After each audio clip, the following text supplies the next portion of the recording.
IAS के job ने आपको क्या दिया? पब्लिक सर्विस करने का मुझे पूरा मौका मिला, जिसे मैं पूरी तरह निभाया, अंतिम दिन तक किया। तो ये मेरे को बहुत सेटिस्फैक्शन देता है, संतुष्टि देता है। सर चैलेंज बताइए, सबसे डिफिकल्ट कोई किस्सा ऐसा बताइए जब आपको लगा हो कि अब तो इसमें या तो सरेंडर करना है या फिर आर पार करना है। ये भी हुआ है, मेरे साथ हुआ है।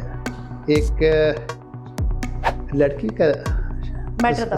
हाँ, उसकी शिकायत आई थी कि किसी ट्रक ड्राइवर ने उस लड़की के साथ दुर्व्यवहार किया था नेशनल हाईवे पर। ट्रक बहुत देता है और नशे में सर वो मेरा खून भी कर सकता है। ड्रिंक करके सो रहा था, उसको रातों रात हमने उठाया। बेजुबान जानवरों की अगर मैं बात करूं और गाय माता की बात करूं या फिर जो भी बेजुबान जानवर है, एक समय मैं जानवरों के प्रति बड़ा गलत धारणा थी हमारी। मैं कभी फील नहीं करता था उनके लिए, दर्द वो महसूस नहीं करता था। जानवर को जानवर की तरह लेता था। अच्छा, टोटल कितनी मूवीज में काम हुआ है आपका? 40 लगभग। हिंदी करीबन 25 है और अभी मैं कर रहा हूँ कि 2 मूवी फिलहाल उसकी शूटिंग चल रही है। एंड भोजपुरी में 100 से ज्यादा किया है। चांदी के पिजड़ा में रहे वाला हिजड़ा के तो राम समझता रो, ऐसा चपाट मारे ना कि 360 डिग्री से तो हर गर्दन घूम जाए, तो कहीं के ना रही।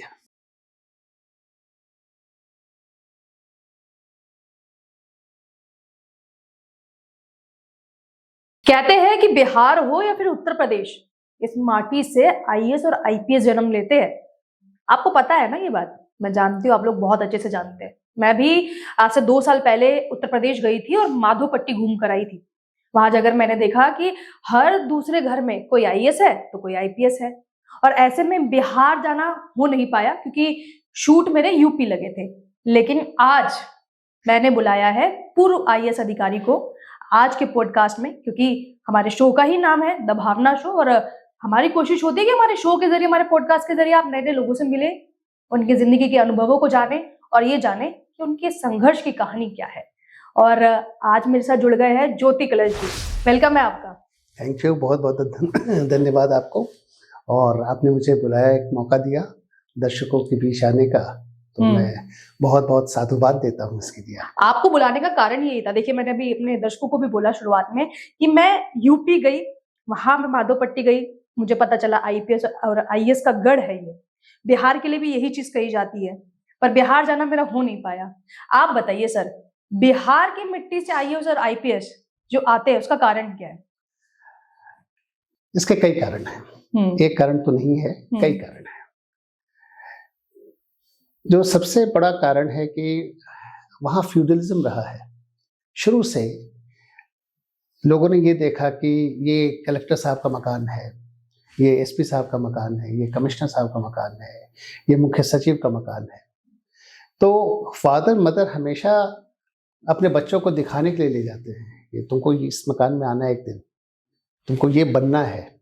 तो ये जो है ना, बचपन से इसकी कीड़ा दिमाग में डाल दी जाती है। और बहुत नज़दीक से वहाँ देखते हैं, क्योंकि जब आप किसी ऐसे ऑफिसर से मिलते हैं जो आपके एक रोल मॉडल के रूप में आप उसे देखने लगते हैं, और इतनी मोटिवेशन परिवार की इंकरेजमेंट आपको मिलने लगती है कि आपको लगता है कि हम क्यों ना बने। तो ये जो फीलिंग आती है अंदर, ये बेसिकली परिवार की तरफ से आती है। और परिवार में माता पिता का इसमें बहुत बड़ा हाथ होता है, योगदान होता है। वही मोटिवेट करते हैं, वही इंकरेज करते हैं, और वही आपको बोलते हैं कि बेटा कोशिश करो। और कोशिश में कुछ लोग कामयाब होते हैं, कुछ लोग नहीं कामयाब होते हैं, लेकिन हाँ, बनते हैं जरूर। और बिहार एक ऐसा प्रदेश है जिसने कई आईएएस आईपीएस और सेंट्रल सर्विसेज के ऑफिसर्स दिए हैं, आर्म फोर्सेज में भी आए हैं, हर एक क्षेत्र में आए हैं। तो एक परंपरा सी बन गई है। परंपरा है कि यूपी और बिहार की तरफ देखिएगा तो आपको आईएएस और आईपीएस का गढ़ जरूर नजर आएगा। अच्छा, एक बात बताइए, नाम ज्योति कलश है आपका, कलश मतलब कलश को तो अर्थ तो समझती हूँ मैं, लेकिन कलश क्यों? कलश आप जानते हैं इसका मतलब घड़ा होता है, पॉट कहलाता है, और ज्योति मतलब सूर्य की किरण। तो कलश से ये सूर्य की किरण निकल रही है, ये सिंबॉलिक है, सूर्य भगवान को ही कहते हैं ज्योति कलश। मतलब एक गाना भी बड़ा फेमस है, ज्योति कलश छलके जो पंडित नरेंद्र शर्मा ने लिखा था और लता मंगेशकर ने इसको गाया था। और हर इंटरव्यू में मुझसे पूछा गया है, जब कभी मैं यूपीएससी इंटरव्यू फेस किया हूँ तो सबसे पहला यही सवाल होता है कि ज्योति कलश किसने नाम रखा था। हाँ, मेरा भी है। और आप भी आज यही हमसे सवाल कर रही हैं। तो इसके पीछे हमारे पापा हैं, क्योंकि हमारे पिताजी बहुत ही प्रतिष्ठित साहित्यकार लेखक थे। वो पद्मश्री से उनको नवाजा भी गया था 2009 में, और बड़े चाचा भी पद्मश्री अवॉर्डी हैं।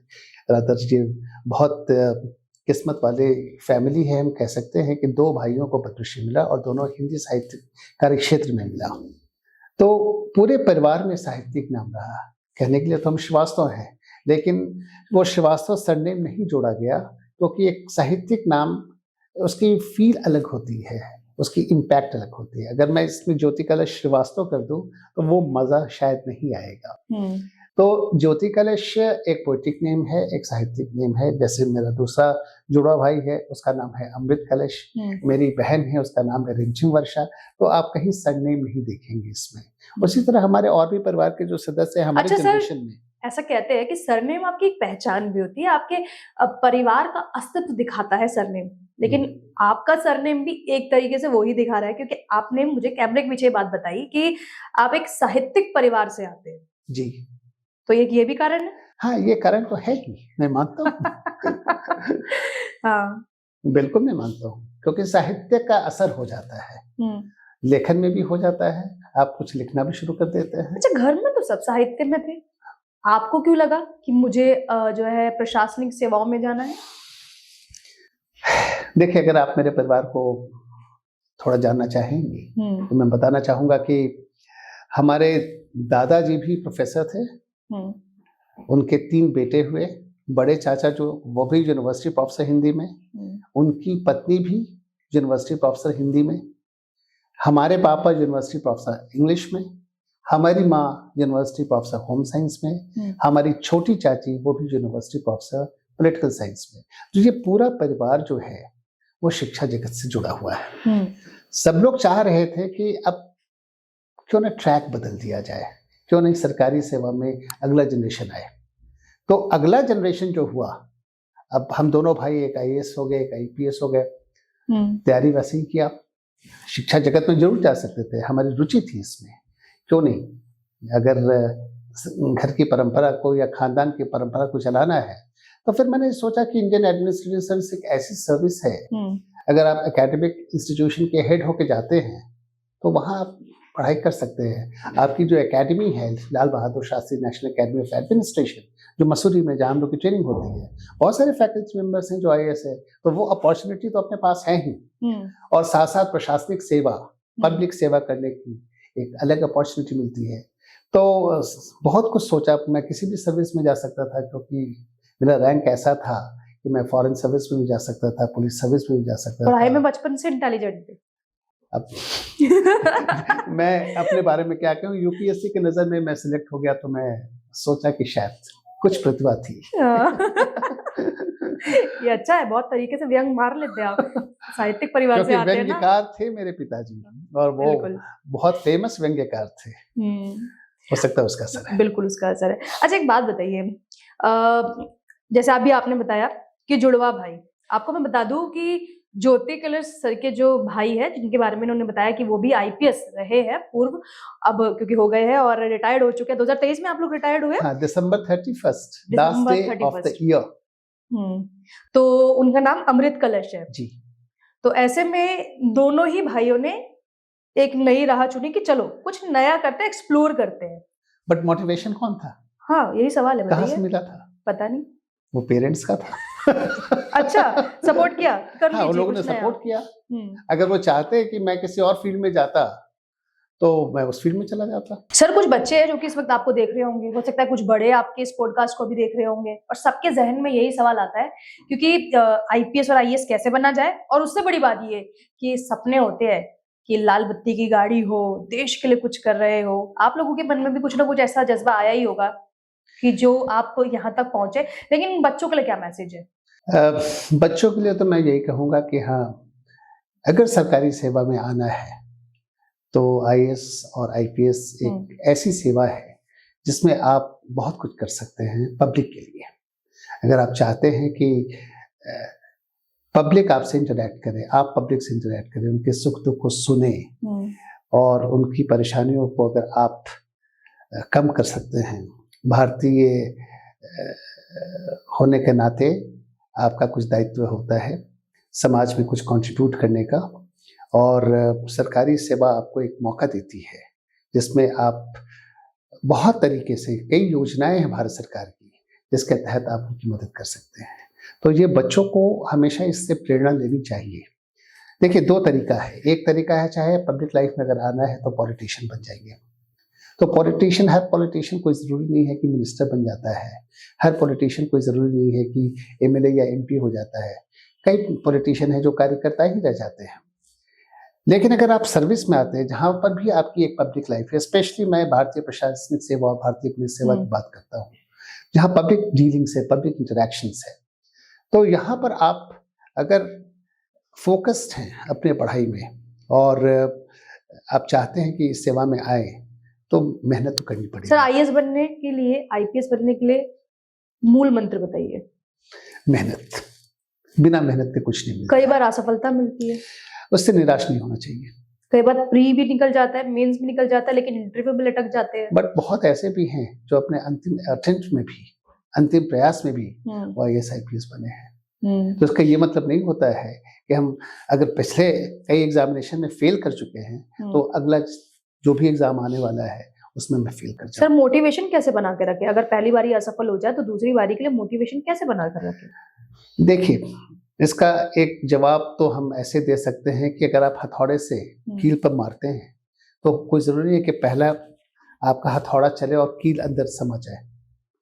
एक बार, दो बार, तीसरी बार आप मारोगे ना तो शायद वो कील अंदर चला जाएगा। तो कहने का मतलब ये है कि हथौड़ा आपका चलना चाहिए। आप अगर कोई चीज पर फोकस कर रहे हैं तो 100% आपकी सिंसियरिटी उसमें होनी चाहिए। सर, जुनून कैसा होना चाहिए? जुनून तो बिल्कुल, जिसको कहते हैं शरीर में जम के होना चाहिए, पागलपन की हद तक। पागलपन के हद तक।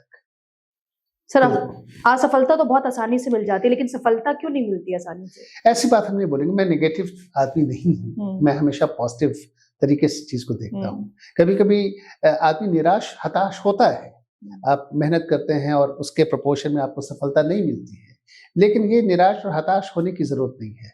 बहुत सारे ऐसे केसेस हैं, चाहे आप पॉलिटिशियंस को भी देखिए। भाई, बाइडेन साहब अमेरिका के प्रेसिडेंट हैं, अब नहीं रहे। कई ऐसे केसेस हैं। आज हमारे प्रधानमंत्री जी हैं, अगले चुनाव में प्रधानमंत्री जी रहेंगे नहीं रहेंगे कोई नहीं जानता है। तो निराशा मेरे हिसाब से तो नहीं रखनी चाहिए। मतलब जो आईएएस और आईपीएस की तैयारी कर रहे हैं, हाँ, उनके अगल बगल भी नेगेटिविटी नहीं आनी चाहिए। जितनी आप दूर कर सके दूर कर लें। पॉजिटिव कंपनी में रहिए, एक आपको पॉजिटिव वाइब मिलेगा, और आप में अगर पॉजिटिव वाइब आता है तो ऐसे ही आपका दिमाग खुल जाएगा, आप रिसेप्टिव हो जाइएगा, ओपन माइंड। आप कैसे पढ़ते थे? कितने कितने घंटे पढ़ाई करते थे? इसका कोई फिक्स रूल नहीं है कि आप कितने घंटे पढ़ते हैं। अगर कोई कहता है कि 17 घंटा 18 घंटा पढ़ता है, और अगर वो एब्जॉर्ब नहीं कर पाता है, देखो हर आदमी की कैपेसिटी होती है पढ़ने की, एक एब्जॉर्प्शन कैपेसिटी होती है। माइंड, ब्रेन उसी हिसाब से काम करता है। किसी की याददाश्त बहुत अच्छी होती है, कोई लिखता बहुत अच्छा है, कोई गाता बहुत अच्छा है, तो ये सब विधाएं हैं। तो ये नहीं हम कहेंगे कि 17 घंटा पढ़कर ही आईएएस बनता है। 2 घंटा पढ़िए, अगर कंसंट्रेशन के साथ आप पढ़ते हैं वही आपके लिए काफी है। वही ब्रेन में आपको इतनी सारी चीजें जमा देता है क्योंकि आप कंसंट्रेशन से पढ़ रहे हैं। 17 घंटा पढ़ने का ये मतलब नहीं कि आपने घंटा इतना कर लिया और उसके बाद आप बड़े खुश हैं कि अब तो मेरा हो ही जाएगा, ये कोई जरूरी नहीं है। अच्छा, दर्शकों को बताइए ना, जो आपने मुझे कैमरे के पीछे बात बताई थी कि आप दोनों भाई जुड़वा है जी, एक आईएएस और एक आईपीएस रहे, और दोनों ही जो है इंटरव्यू देने गए और एग्जामिनर ने सवाल पूछा, वो सवाल क्या था वो भी बता दीजिए और जवाब क्या था वो भी बता दीजिए। नहीं, ये वो आईएएस की परीक्षा नहीं थी। Of course UPSC conducted Indian forest service का एक एग्जामिनेशन था। अच्छा। 87 की बात है, और हम दोनों भाई तैयारी कर रहे थे।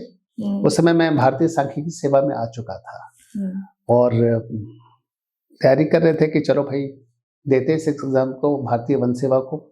और दोनों भाई का रिटर्न में हुआ। सब्जेक्ट्स अलग अलग थे लेकिन हो गया दोनों का। और रोल नंबर हम लोग के ऐसे थे कि 13 का डिफरेंस था। अभी भी मुझे याद है वो रोल नंबर, मेरे ब्रदर का 4415 था, मेरा 4428 था। तो ये 12 का डिफरेंस था, 12 कैंडिडेट बीच में नहीं आए थे। तो पहले मेरे ब्रदर का इंटरव्यू होना था, उसके बाद मेरा इंटरव्यू होना था। तो मैं 100% श्योर था कि ट्विंस पर तो पूछेंगे ही, क्योंकि वो मेरा हम शक्ल है। और यही हुआ। वो उसका एक नॉर्मल वे में इंटरव्यू हो गया एज ए कैंडिडेट। फिर आई आपकी बारी। हाँ, वो निकल गया रूम से, चेयरमैन के रूम से। और मुझे अच्छी तरह याद है जेपी गुप्ता उस समय चेयरमैन हुआ करते थे उस बोर्ड के। 87 की बात बता रहे 87 हैं। की और बात एग्जाम किस चीज का था, मतलब भारतीय वन सेवा, भारतीय वन सेवा के लिए, इंडियन फॉरेस्ट सर्विस का।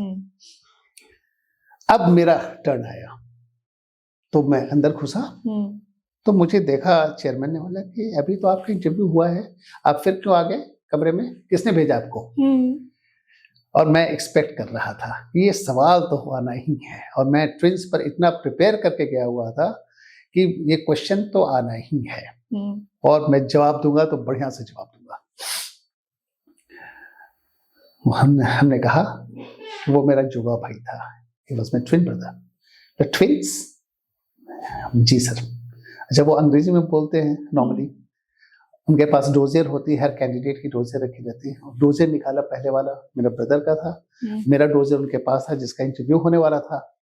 चेयरमैन साहब को रहा नहीं गया, उन्होंने बेल बजाई और पीएन को बोला कि जो अभी इंटरव्यू दिया है ना उसको बुलाओ, कंफर्म करने के लिए उसको बुलाओ। मेरा ब्रदर इंटर करता है। यूपीएससी के हिस्ट्री में ये फर्स्ट टाइम ऐसा हुआ होगा जब दो कैंडिडेट इकट्ठे एक ही कमरे में कुछ देर के लिए थे, क्योंकि वो आश्वस्त होना चाहते थे, और एक ही शक्ल के। हाँ, हम शक्ल। वो आश्वस्त होना चाहते थे इस बात पे कि आदमी झूठ तो नहीं बोल रहा है। और मैं अंदर हंस रहा था। मैं इतना कॉन्फिडेंट हो गया था कि ये सब सवाल आना ही है, हमसे पूछा जाएगा। खैर उन्होंने देखा, बोले ठीक है आप जा सकते हो।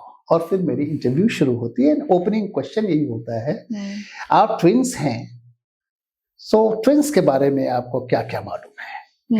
किस तरह के ट्विंस होते हैं? जाइगोटिक ट्विंस होते हैं, फ्रैटर्नल ट्विंस होते हैं, आइडेंटिकल ट्विंस होते हैं। ये सब क्वेश्चन की तैयारी मैं पहले से कर रखा था। और जब मैं कॉन्फिडेंस के साथ बोल रहा था तो मैं बस उनके चेहरे के भाव को पढ़ रहा था कि they were fully satisfied. The best part, जब मेरी इंटरव्यू खत्म होती है, जब रिजल्ट आता है फाइनली, तो यूपीएससी की सिस्टम होती है, वो रिजल्ट भेजते हैं आपके रिटन की परफॉर्मेंस प्लस इंटरव्यू। आपने कितना सिक्योर किया रिटन में और कितना सिक्योर किया इंटरव्यू में। दोनों को उस चेयरमैन साहब ने सेम नंबर दिया था इंटरव्यू में। ये भी जुआ का एक क्लासिक एग्जांपल है। तो ये चीज तो मैं कभी नहीं भूलूंगा कि हम दोनों भाई इकट्ठे आए थे और इकट्ठे स्कोर किए थे सेम मार्क्स। अच्छा, स्टार्टिंग होती है आईएफएस से? नहीं, स्टार्टिंग तो मेरे भारतीय सांख्यिकी सेवा से हुई, सेवा से हुई। Statistical service. ठीक है, फिर उसके बाद? उसके बाद मैं इंडियन फॉरेस्ट सर्विस में था, फिर इंडियन रेलवे ट्रैफिक सर्विस में था, उसके बाद आईएएस में आया। फिर लास्ट आईएएस तक, मतलब वो जो लास्ट सीढ़ी थी वो आईएएस पे जाके आपकी? हाँ, मैं चाहता था, परिवार वाले चाहते थे कि अब भारतीय प्रशासनिक सेवा के लिए आप कोशिश कीजिए, तो हो गया। सही बात है, मेहनत की और सफलता मिल गई। अच्छा, भगवान का बहुत मैं शुक्रगुजार हूँ। बिल्कुल, होना भी चाहिए, यूनिवर्स से बड़ी कोई शक्ति नहीं है। बिल्कुल बात। बहुत सारे सवाल है, अब थोड़ा सा मोल्ड कर देती हूँ और किसी और टॉपिक पे भी चर्चा कर लेते हैं। आप अपने कुछ पर्सनल चीजों के बारे में बताइए। वैसे तो अगर आपकी इच्छा हो तो, लाइक वाइफ, शादी लव मैरिज, टू अरेंज, और ये भी ऑफिसर, वाइफ भी ऑफिसर, पूछ लेते हैं कैसे चल रही है शादी वाली लाइफ? शादी तो अच्छी चल रही है, अभी तक तो निभा रही है। अच्छा, शादी तो एक ऐसा बंधन है और ये बिल्कुल ऊपर वाले की।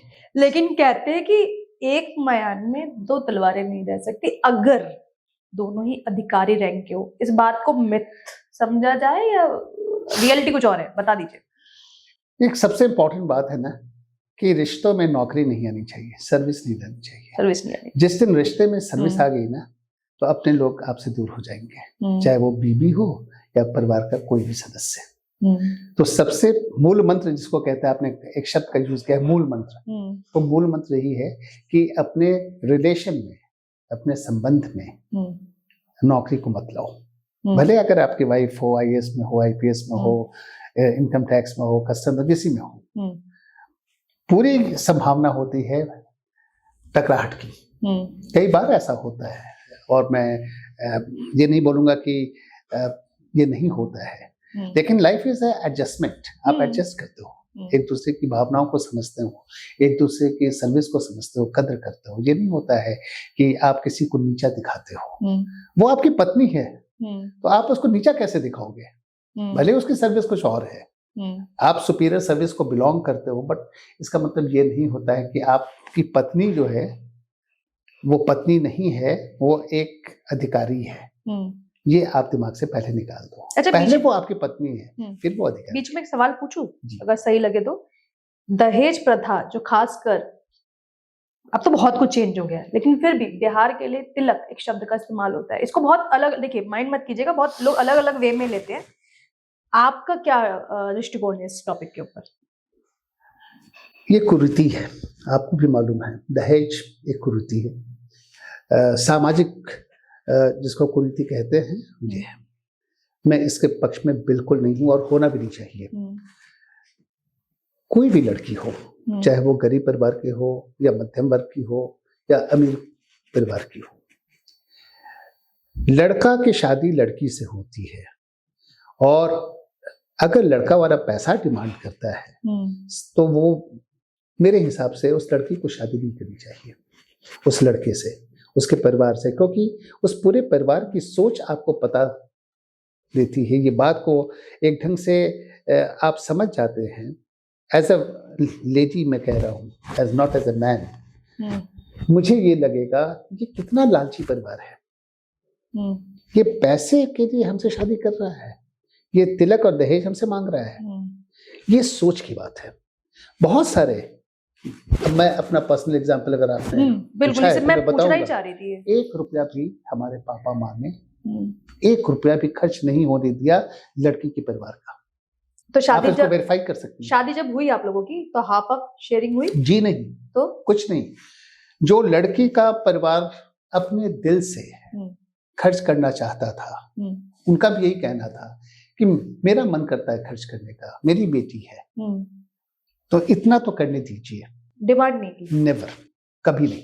और मैं आपके माध्यम से, आपके चैनल के माध्यम से कहना चाहूंगा कि अगर दहेज प्रथा खत्म करें, अगर पढ़ लिख के भी अगर आप इस ढंग से सोचते हैं कि मुझे दहेज मिले, नौकरी पाकर भी ये आप सोचते हैं कि मुझे दहेज मिले, तो मेरे हिसाब से आपको शादी नहीं करनी चाहिए। सर, ये मैंने बिहार का एग्जांपल आपको क्यों दिया, क्योंकि अधिकतर सुना है ऐसा, और आप क्योंकि आईएएस रहे हैं और कई रैंक्स के अधिकारियों के तौर पे आप काम कर चुके हैं, अधिकारी के तौर पे, तो इसीलिए मेरा सवाल मेरा आपसे बनता है कि ये जो रेट लगते हैं, दुल्हों के जो रेट लगते हैं, ये कौन खरीदता है उन्हें मार्केट में?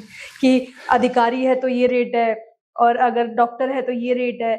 मतलब माँ बाप अगर बेटी पैदा कर रहे हैं, तो पहले ये तैयारी करें कि बेटी का फ्यूचर देखे या दामाद को खरीदना है, ये देखे पहले। और इसको खत्म कौन करेगा सर? मेरी सोच कुछ और है इस पॉइंट पर। मेरी सोच ये कहती है कि पहला, अगर लड़की को पता चल जाता है कि लड़के वाले दहेज मांग रहे हैं, तो लड़की को स्टैंड लेना चाहिए और अपने माँ बाप को ये समझाना चाहिए कि ऐसे घर में मैं शादी नहीं करूंगा। तो माँ बाप तो कहते हैं कि बेटी का फ्यूचर अच्छा होगा। मैं आपकी बात पर आ रहा हूँ। फिर ये माँ बाप की सोच है। दहेज प्रथा जो है ना, 2 तरीके से चलती है। एक तो दबाव, शादी का दबाव। लड़की बड़ी हो गई, चारों तरफ से ताने सुनने पड़ते हैं परिवार को कि आप अपनी बेटी की शादी नहीं कर रहे हैं। ये तो पारिवारिक दबाव है लड़की के पेरेंट्स के ऊपर। लड़की भी साइकोलॉजिकली डिप्रेस्ड हो जाती है कि हमारे माँ बाप के पास इतने पैसे नहीं है, मेरी अच्छी शादी नहीं हो रही है। दूसरी तरफ लड़का का प्रेशर कि दहेज चाहिए, उसके पेरेंट्स का प्रेशर कि दहेज चाहिए। मेरे हिसाब से आपने देखे ऐसे किस्से अपने? हाँ, मैंने देखे हैं, सुने हैं, सब कुछ, और कई देखे हैं। देखिए, बिहार में कास्ट सिस्टम जो है ना, सबसे खराब है। तो सर बिहार क्यों, बाकी देश में भी तो यही हाल है ना? जाति है जो जाति नहीं। बात तो आपकी सही है, ये जाति है जो जाति नहीं है, बिल्कुल आपका कहना सही है। लेकिन बहुत चेंजेस भी हो रहे हैं, ऐसी बात नहीं। देखिए, आजकल की डेट में लड़कियां भी फाइनेंशियली इंडिपेंडेंट हैं, नौकरी कर रही हैं, हर क्षेत्र में हैं। अब मुझे आप ये बताइए कि अगर कोई लड़की सर्विस में है, तो क्या उसकी शादी होना या उसका शादी करना कोई ज़रूरी है? मतलब इसकी चॉइस है। उसकी चॉइस है, हमारी भी चॉइस है, उसकी भी चॉइस है।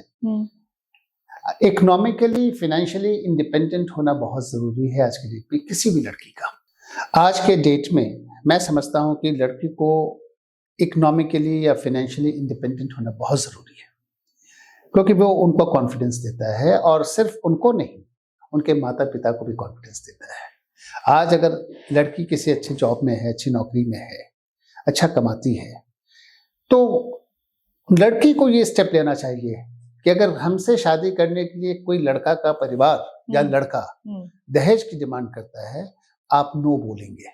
नो, हाँ, आप जरूरी है, बिल्कुल नो बोलेंगे। मैं नहीं चाहूंगी ऐसे परिवार में जाना जहां लोग दहेज मांगते हैं। ये लड़की को स्टैंड लेना पड़ेगा, और लड़की के माँ बाप के भी अपने विचार हैं, उनको बदलना पड़ेगा। ये प्रथा जब तक खत्म नहीं होगी, लड़कियों के ऊपर अत्याचार होता रहेगा और लड़की के पेरेंट्स के ऊपर दबाव बनता रहेगा। देखिए, शहर हो या फिर गांव हो, कस्बा हो या फिर नुक्कड़ हो, मोहल्ला हो, कोई भी जगह हो, दहेज प्रथा तो ऐसी है कि कानून तो बन गए हैं, लेकिन पढ़े लिखे लोग भी आज इसे फॉलो करते हैं, क्योंकि उनको लगता है कि बेटे ने पढ़ाई की है तो खर्चा कहाँ से आएगा, तो चलिए लड़की वालों से कह दिया जाए। अब शायद कुछ लोगों को बुरा लग रहा होगा ये सुन के, पर देखिए, ये जो मैं बोल रही हूँ ये मेरे शब्द नहीं है। दरअसल हम क्योंकि ग्राउंड पे रिपोर्टिंग करते आ रहे हैं, तो जो हम लोगों से सुनते हैं वो हमें बताने का मौका मिल रहा है, और वो मैं आपसे शेयर कर रही हूँ। और वही चीज ज्योति कलर सर भी बता रहे हैं, क्योंकि उनका खुद का भी मानना है कि मेरी शादी बिना दहेज के हुई है। मैम के बारे में दोबारा बात करूंगी। लव मैरिज है, अरेंज होके, मतलब लव टू अरेंज हुई जी। तो कैसी मोहब्बत हुई?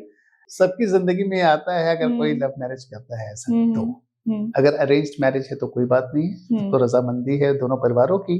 लेकिन अगर कोई लव मैरिज करता है तो जान पहचान हो जाती है, जान पहचान हो जाती है। पहली डेट कहाँ हुई थी, बस ये बता दीजिए। देखिए, ये तो बड़ा कठिन सवाल है। अब बोल दीजिए अगर आपको याद है तो। कितने साल हो गए, भूल गए आप? डेट मुझे याद है 14 फरवरी। हाँ, जगह भूल गए? जगह भी याद है, वो भी पटना की रहने वाली है। और शादी हो गई, दोनों परिवारों ने सोचा कि चलो संबंध में इसको तब्दील कर दिया सर जाए। भूल गए, डेट नहीं बता रहे। मैम को अगर ये पॉडकास्ट आपने देखा तो मैम बताएंगी घर पे आपको। अच्छा, एक चीज मैं ये जानना चाहूंगी कि आफ्टर मैरिज, क्योंकि काम तो कंटिन्यू था ही, फैमिली का कितना सपोर्ट रहा है? बहुत सपोर्ट रहा है, दोनों सपोर्ट, पेरेंट साइड से भी, इन लॉ साइड से भी सपोर्ट रहा है।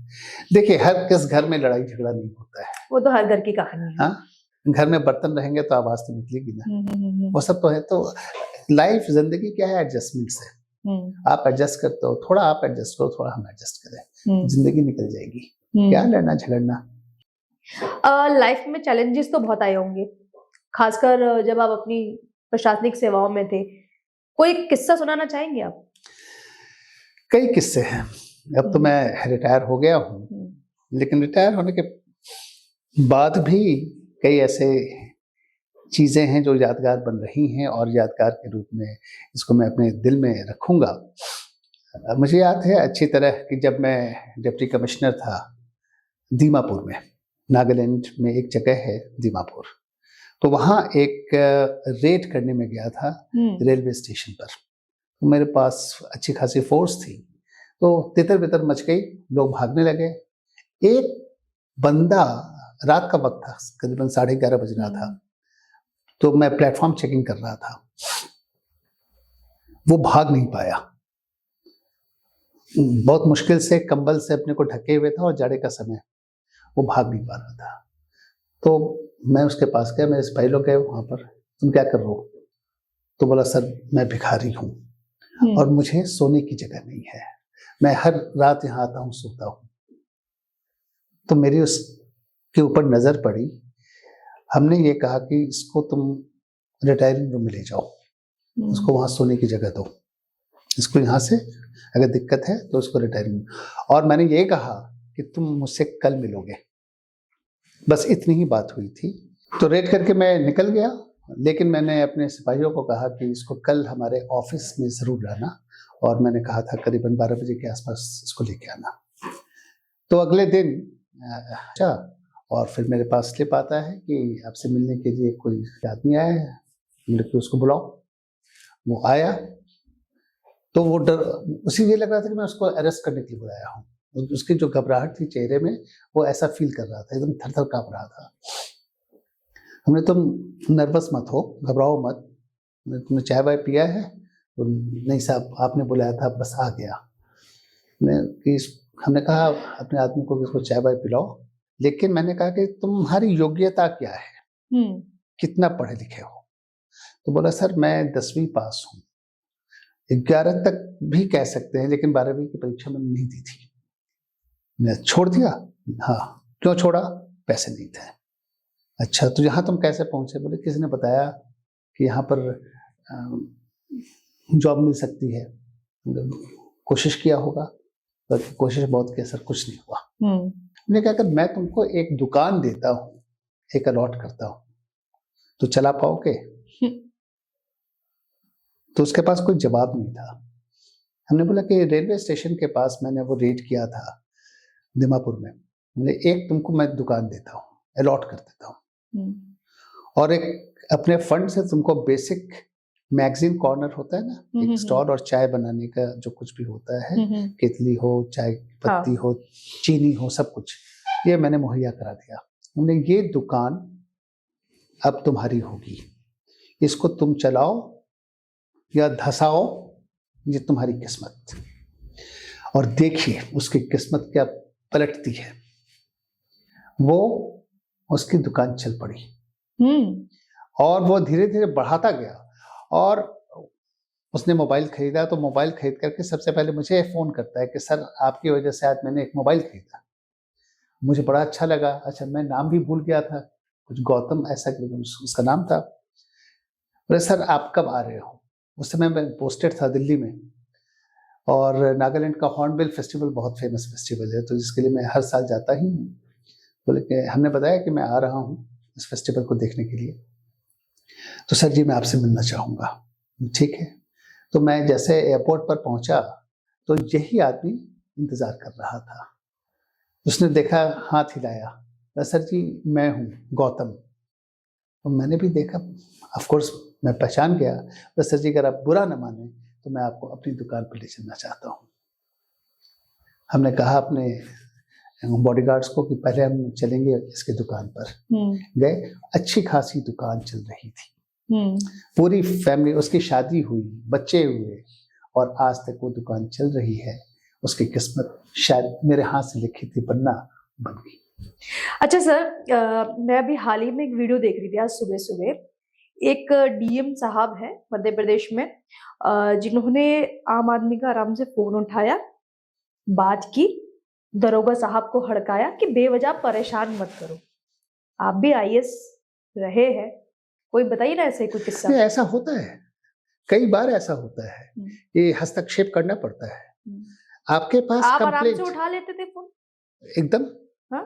देखिए क्या है, अननोन नंबर से अगर भी? आप डीएम हैं या कमिश्नर हैं, तो आपका दरबार ओपन रहता है। एक होता है ना, आप ओपन करते हैं 2 घंटे के लिए, ताकि शिकायतों को आप सुने।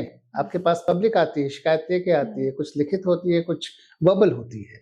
तो आप सबको मौका देते हैं कि वो अपनी शिकायत हम तक पहुँचाए, डायरेक्टली बोले।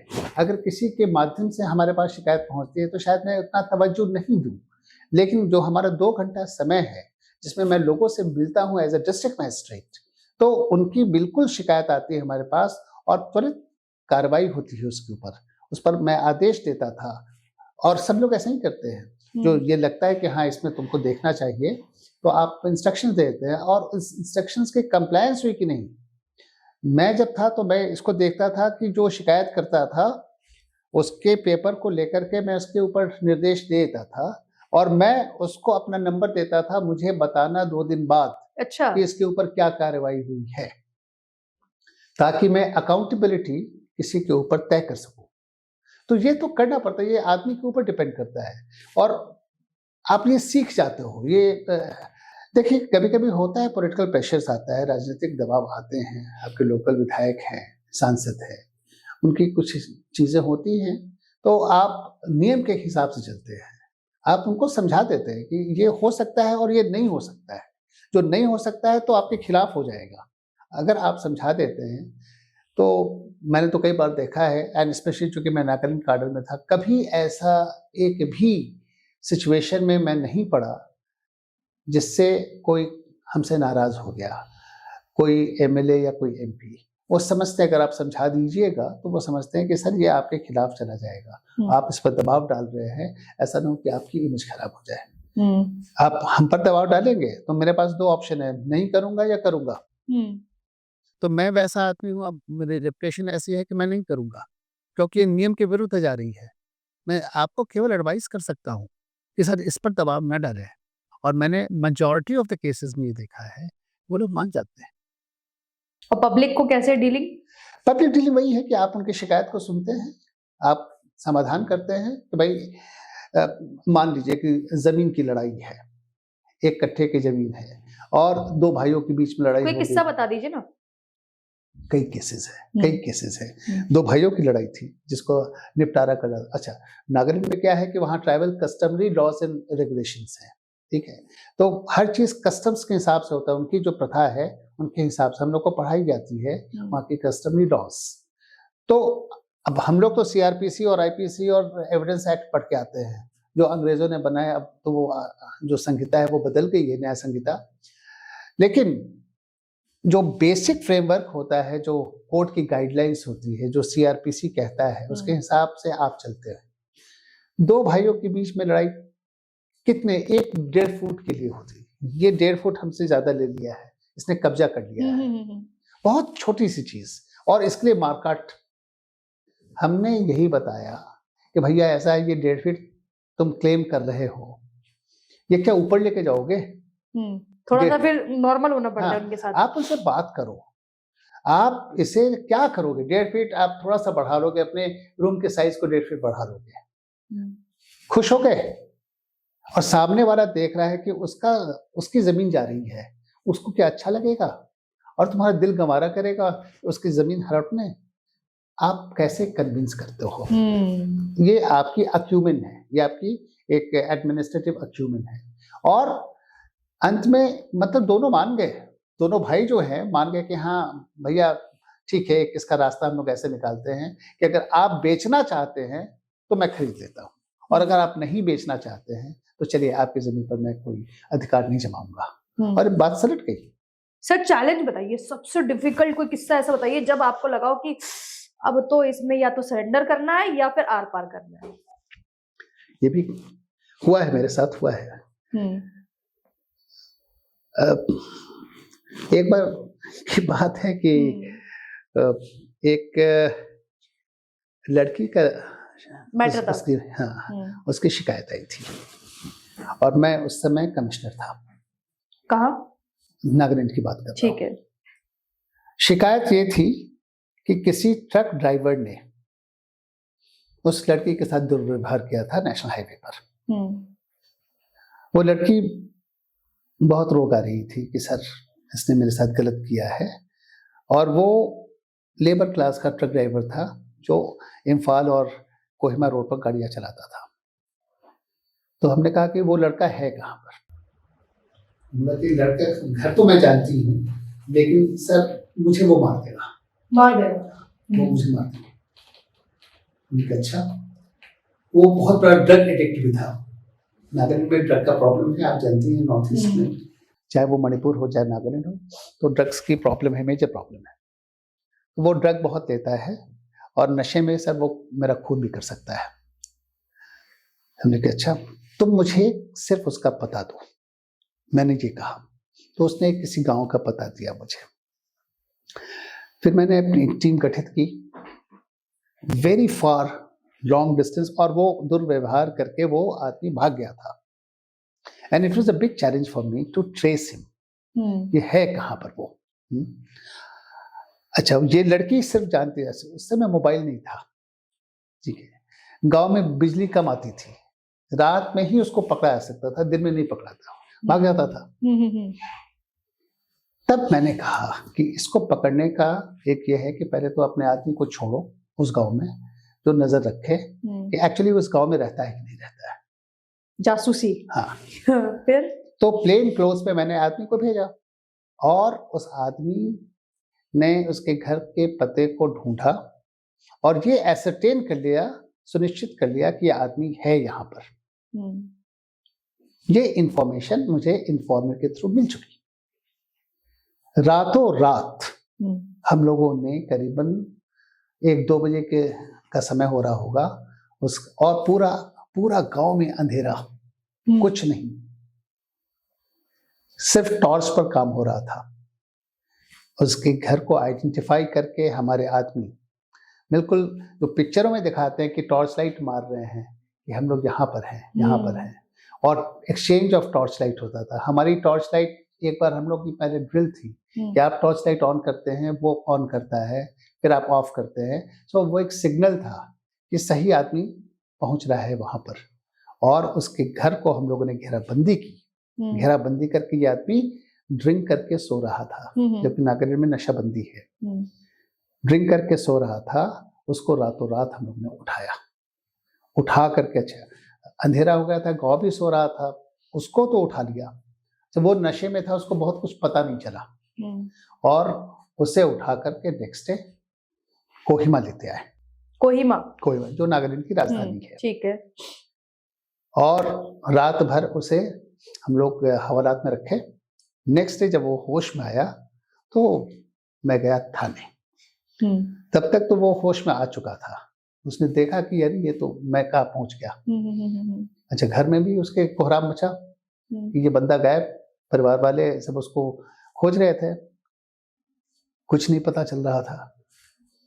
तब मैंने उससे पूछा, उस लड़की को मैंने बुलाया था कि पहले तुम आइडेंटिफाई करो यही बंदा है। उस लड़की ने कहा कि सर यही है। सो ये एक बहुत बड़ा चैलेंज था, उसको आइडेंटिफाई करना, उसको रातों रात निकाल के लाना और उस लड़की से उसकी आइडेंटिफिकेशन कराना ताकि कोई गलत स्टेप ना हो जाए। और आइडेंटिफिकेशन हुआ और उसके बाद जो कानूनी सजा होती है उसको दी गई। So it was a major success. Sir ये कितने घंटे में सारी चीजें हुई? ये इसमें कम से कम 3 दिन तो लगे थे इस ऑपरेशन में। 72 घंटे से ऊपर का समय, कम से कम। अंधेरा भी था, पूरा ढूंढना भी था, पिच डार्क, और सही इंसान को भी ढूंढना था। आपने भी इंतजार किया पेशेंस रख के, क्योंकि ये एक चैलेंज था हमारे लिए। किस लड़की को जस्टिस मिलना चाहिए, तो दिलाया तो वो मुझे खुशी भी है। नहीं सर, ये आपने बहुत अच्छी बात कही। और कहते हैं कि जो जिस कुर्सी पर बैठा है उस कुर्सी की अगर अहमियत और जिम्मेदारी समझता है तो मुझे नहीं लगता कि हमारा देश किसी भी मामले में इन चीजों पर पीछे है। अगर आप ऑनेस्ट हैं, अगर आप सिंसियर हैं और आप में अगर ज़ील है, आप में जुनून है, जो आपने कहा, तो आप कुछ भी हासिल कर सकते हैं। ज्योति कलश सर, ये तो बहुत गंभीर मुद्दों पे आपने बातें बताई है। सुनकर तो लग रहा है कितना चैलेंजिंग रहा होगा आपका करियर। अब आप मुझे थोड़ा सा फनी इंसिडेंट भी बता दीजिए, क्योंकि आपने हाल ही में एक वीडियो देखी है जिसमें एक व्यक्ति के पास गाड़ी नहीं होती तो वो पीसीआर को फोन कर देता है कि हेलो भैया मेरे पास गाड़ी नहीं है, और फिर कोई समस्या बताता है कि मेरे साथ कुछ हो गया है, और फिर पीसीआर वैन आ जाती है, और जब पीसीआर आती है तो फिर बहुत डांट पड़ती है उस व्यक्ति को। आप मुझे बताइए, मतलब ऐसे कुछ प्रैंक कॉल्स जरूर आते हैं आपके पास। सर जी मैं बाढ़ में बह रहा हूँ। अरे बाढ़ में बह रहे हो, कहाँ हो? सर बहुत जबरदस्त बाढ़ आ गई है, मैं पानी के बीच में खड़ा हूँ। एक तरफ तुम कह रहे हो कि बह रहे हो और फिर कह रहे हो तुम पानी के बीच में खड़े हो। कुछ बात समझ में नहीं आ रही। सर जी मैं क्या बोलूं, झूठ भी नहीं बोलता हूँ, सच भी नहीं बोलता हूँ, लेकिन बस मन के आपसे बात करने का। अरे मेरा सब बात कर रहे हो, ये क्या मतलब है? अच्छा, सही में ऐसे में कॉल आते हैं। ऐसे कितनी बार हुआ आपके साथ? रात में आप सोने जा रहे हो, सर जी जगह हो क्या? ऐसे पूछते हैं। तो सरकारी सेवा है, आप भी रात में सोते हो क्या? आपको तो रोड पर रहना चाहिए। हमने हाँ भैया रोड पे रहना चाहिए, जब जरूरत होगी तो जरूर आएंगे रोड पे। मेरी भी तो पर्सनल लाइफ है, मैं भी तो सोऊंगा। अगर कुछ घंटे मुझे तुम दे दो ना तो मैं चैन से सो सकता हूँ। मतलब भैया आप सो क्यों रहे हो, इस पे भी कॉल आ गए? कॉल आते हैं। मतलब जो प्रैंक अक्सर आरजे करते हैं वो प्रैंक हम लोग भी कर लेते हैं। अच्छा सर, अभी आपने एक रेलवे से जुड़ा किस्सा बताया, आप कोई और किस्सा बताइए ना जो रेलवे से जुड़ा हो। हाँ, मुझे एक बड़ा इंटरेस्टिंग वाक़या याद आ रहा है।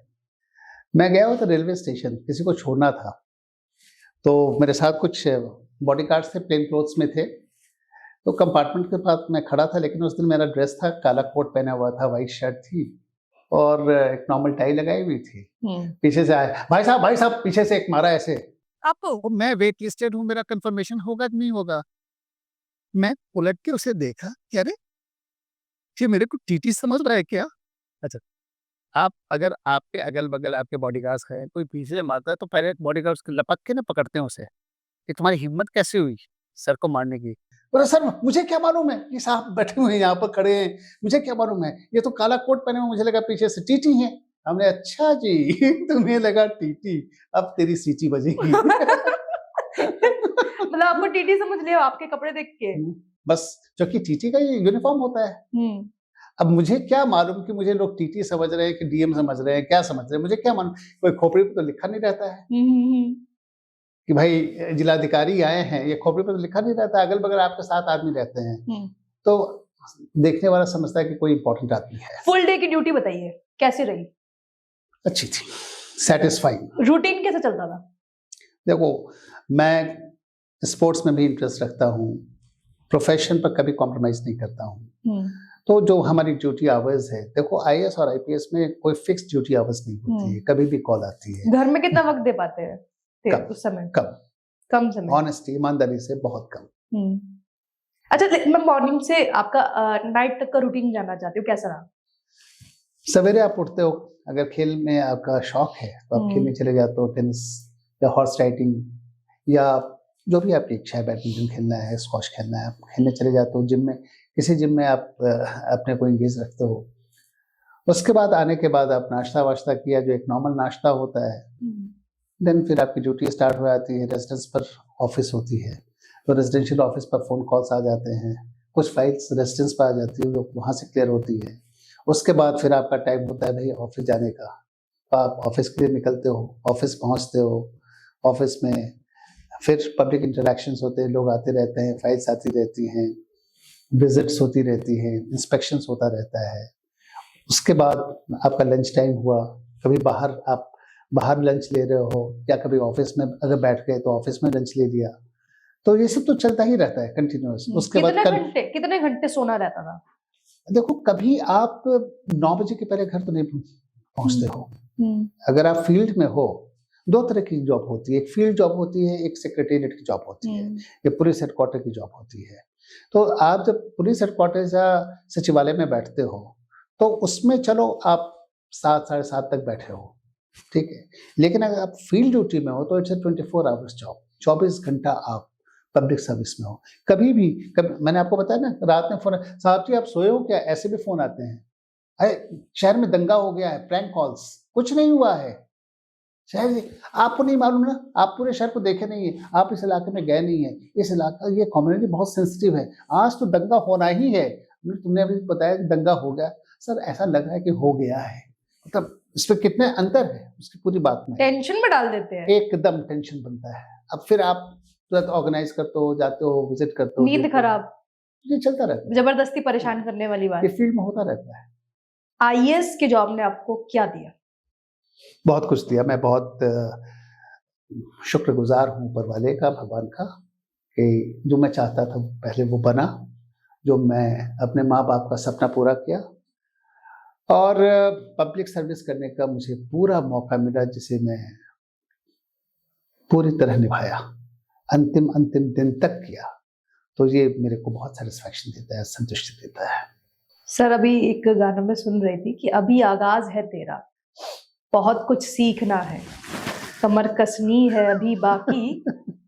नहीं, तो मैंने कुछ ऐसे ही रिटायरमेंट पर मैंने कुछ लिखा था कि रिटायर हुए तो जरूर, लेकिन अभी बहुत कुछ बाकी है करना है हमें, सपने को पूरा करना है, अधूरा नहीं छोड़ना है। रिटायर हुए तो क्या हुआ, सपने को पूरा करना है, अधूरा इसे नहीं छोड़ना है। अच्छा, मैं आपको एक बात बताती हूँ, ज्योति कलश सर को अभी आप जो देख रहे हैं, आप ध्यान से ऑब्जर्व कीजिए, प्रॉपर ऐसे आए हैं जैसे कि अधिकारी रहते, मतलब रिटायर्ड होने से पहले रहते थे, अभी भी बिल्कुल वही डिसिप्लिन है, वही नियम है जो मेंटेन कर रखा है आपने। 37 साल की नौकरी करने के बाद आपके धमनियों में सरकारी ही खून बहता है। आपकी सोच वैसी ही रहती है और बहुत लोग मेंटेन करते हैं और मेंटेन करना भी चाहिए। देखिए, आज की तारीख में लोग फिजिकली अपने को फिट रखना चाहते हैं, चाहे वो रेगुलेटेड लाइफस्टाइल हो, खाने पीने के ऊपर कंट्रोल हो, या आप कोई एक ऐसी क्षेत्र को पकड़ते हैं जिसमें आपकी रुचि है, तो आप अपने को इंगेज रखते हैं। रिटायरमेंट के बाद बहुत लोग खटिया पकड़ लेते हैं, सो जाते हैं, लगता है कि अब तो लाइफ खत्म हो गई। सर, तो आप रिटायरमेंट 60 के बाद भी तो सेकंड फेज आता सर है। आप तो 60 पार कर चुके हैं। हाँ, सठिया गए। नहीं नहीं, ऐसे क्यों बोलूंगी मैं, ये तो गलत शब्द है सर। अच्छा, एक बात बताइए ना सर, आपने 60 पार कर लिया है, हाँ। आराम करने का मन नहीं करता आपका? नहीं, ये मेरे नेचर के विरुद्ध है। आराम क्या करना ये है? आपके डिक्शनरी से बाहर है। बिल्कुल नहीं है, मेरे डिक्शनरी में ये शब्द नहीं है।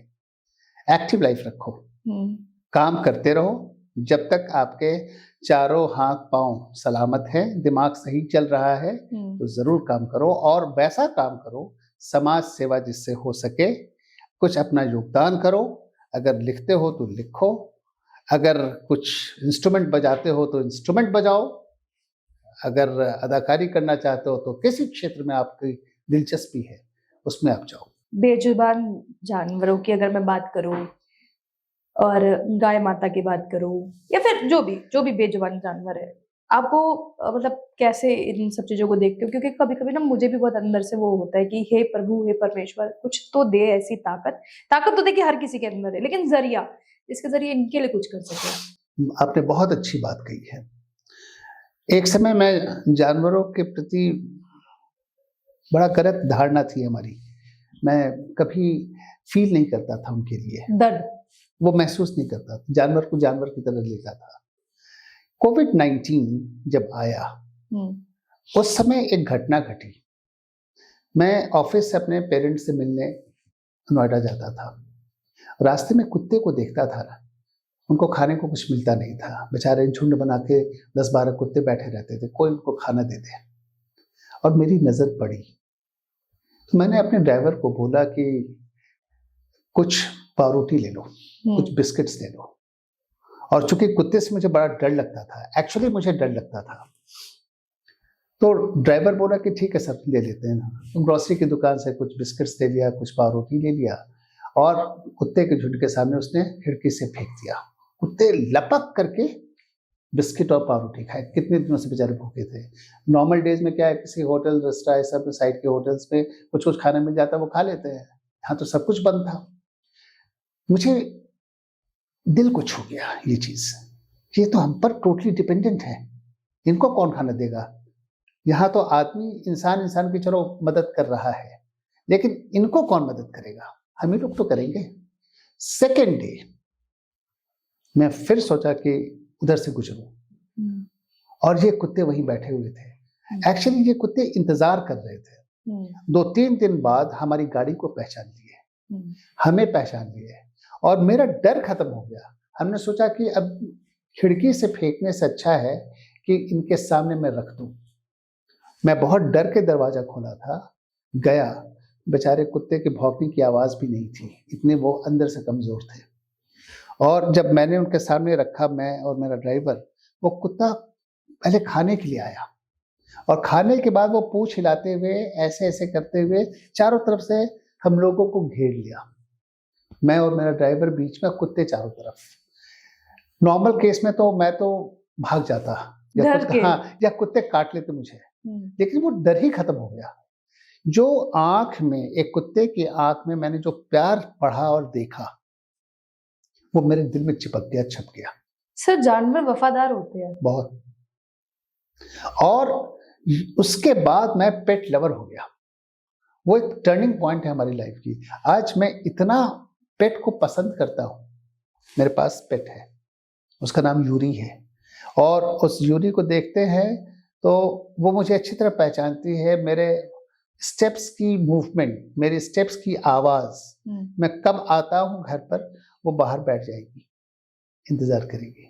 तो ये जो जानवर, बेजुबान जानवर जो आपने कहा, ये बड़े समझदार होते हैं, वफादार होते हैं, और अगर आप में इंसानियत है तो ज़रूर इनकी सेवा करें। इनको और कोई मदद नहीं करने वाला है। हम जैसे आदमी, आप जैसी इनके बारे में सोचते हैं, और सिर्फ सोचना ही नहीं चाहिए, करना चाहिए। बात सही है सर। मैंने तो कई बार ये भी देखा है कि मुंह पे टेप लगा देते हैं, हाथ बांध बहुत देते हैं, गलत टेप बात लगा है, देते हैं। बहुत गलत बात है। गैया जा रही होती है, पीछे से एकदम लठ लेके मारने लग जाते हैं। मेरे सामने का इंसिडेंट है, मैंने हाँ। बहुत डांटा उस व्यक्ति को। और आंखों से पता है सर, उनके आंसू बह रहे होते हैं। अगर पीड़ा महसूस की जाए, अगर दर्द हमें होता है सुई चुभने से, तो उनको भी तो होता ही होगा। मुझे तो वो इंसिडेंट, मैं क्या बताऊँ, सीरियसली मैटर हो जाएगा, लेकिन जब कभी मैं याद करता हूँ तो मुझे ये लगता है कि ये नहीं करना चाहिए। गाय को लटका करके और गर्म पानी के बौछार से उसके स्किन को जला दिया, और उसके बाद बेल्ट निकाल करके उसकी रीढ़ की हड्डी तोड़ा, और गाय की आंख में आप आंसू देख रहे हैं, कैसे उसकी गर्दन लटकी हुई है और आंख में आंसू की, कोई मुझे बचा ले। मार तो दिया ही, फिर खूंटे से खोला और उसे लॉरी पर बैठाया और उसको काटने के लिए ले गए। ये मैंने देखा है जब मैं इलेक्शन ड्यूटी में था मुंबई में, और उसके बाद मुझे ये लगा कि यार ऐसा इंसान कर सकता है क्या। सर, हम कई बार इंसान जो है ना, जानवर से भी ज्यादा बदतर बहुत होता है। खराब लगा था। मैं इलेक्शन ड्यूटी में, हमारे जो वहाँ के जो स्टाफ थे बोले, सर इसके बाद आप आगे मत जाइएगा। एंड वो एरिया जो था धारावी, मुंबई का जो एरिया है, जो स्लम एरिया कहलाता है, वहाँ पर हमने देखा। नहीं, मैं जाऊँगा, मैंने कहा कि मैं देखना चाहूँगा, क्योंकि सब कटे हुए थे। उस गली से मैं आगे बढ़ा, बड़ा सा मैदान था जहाँ पर इस चीज़ को मैंने देखा, और इसको कहते हैं ना कि आपका हृदय, आपका दिल दहल जाता है। लगता है कि यार ये आदमी क्या कर रहा है, क्यों जानवर को ऐसे प्रताड़ित कर रहा है, क्यों मार रहा है। और जानवर के आंख में आप बिल्कुल आंसू देखते हैं, छटपटाना बर्दाश्त नहीं होता है। मैंने तो हाल ही में एक वीडियो देखी थी जिसमें एक छोटे से प्यारे से पपी के पूरे मुंह पे टेप लगा दी थी। उसका एक भाई था, उसके मुंह पे भी टेप लगा दी थी, जिस वजह से उसको सांस लेने में शायद दिक्कत रही होगी। हाल ही में मैंने वीडियो देखा, 2 दिन पहले की बात है, और उसकी डेथ हो गई। आपको पता है कि जब मैं वीडियो देख रही थी ना, नॉन स्टॉप आंसू निकलने लगे। ऐसा कुछ नहीं था कि मतलब मैं रोने लग जाऊंगी अंदर से, मतलब मैंने ऐसा कोई सोच नहीं रखा था, लेकिन ये फील की बात होती है। आपके साथ भी यही होता होगा? भावना, मैं आपको एक बात बताता हूँ। अभी कुछ दिन पहले एक हमारा पुराना कुत्ता था, एंड उसका नाम था स्पाइकी, शिजू एक ब्रीड होती है, बहुत खूबसूरत कुत्ता। उसको मैं बहुत ज़्यादा मानता था, बहुत ज़्यादा प्यार करता था। कुत्ते की औसतन उम्र 12 साल के आसपास होती है, तब तक वो जिंदा रहते हैं, लेकिन इसकी उम्र 15 के आसपास आ गई थी। एक ढंग से वो अपाहिज हो गया था, मर नहीं पा रहा था, लेकिन चाहता होगा अंदर से मरना। तो डॉक्टर ने भी हाथ खड़े कर दिए कि सर इसको तो अब इंजेक्शन देकर we will put him to sleep. अब कोई इसकी दवा नहीं बची, सब कुछ हम लोगों ने ट्राई कर लिया, और मल्टी ऑर्गन फेलियर, हर ऑर्गन उसका फेल कर चुका था, बट सांस ले रहा था, नेबुलाइजर पर था। अभी भी वीडियो इसमें है उसकी। और जब मेरा बेटा उसे ले जा रहा था हॉस्पिटल में, तो वो बस देख रहा है आपको कि मतलब हम कहीं जा रहे हैं। और इतनी ज़्यादा अगर किसी जानवर से आपको प्रेम हो जाए, इतना लगाव हो जाए, तो लगता है कि आपका एक घर का अपना सदस्य जा रहा है, उसकी मौत हो रही है। एंड उसको ले जाया गया जहाँ पर इंजेक्शन लगाया गया, लेकिन उसके पहले जो दृश्य था रोने का, लग रहा था ना कि छाती फट जाएगी उसके लिए।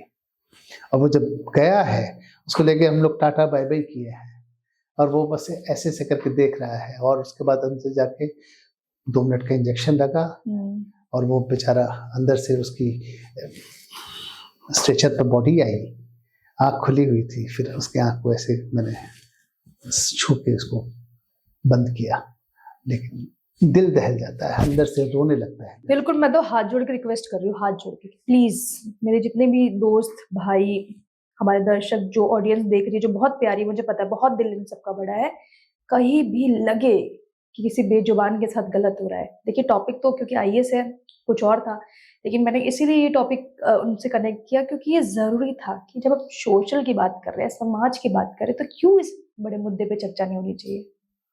उम्मीद करती हूँ आप लोगों से कि कहीं भी आपको लगे तो प्लीज खड़े हो जाइएगा, क्योंकि कहते हैं ना जाने किस रूप में आकर नारायण मिल जाएंगे, आप किसी के नारायण बन जाइए।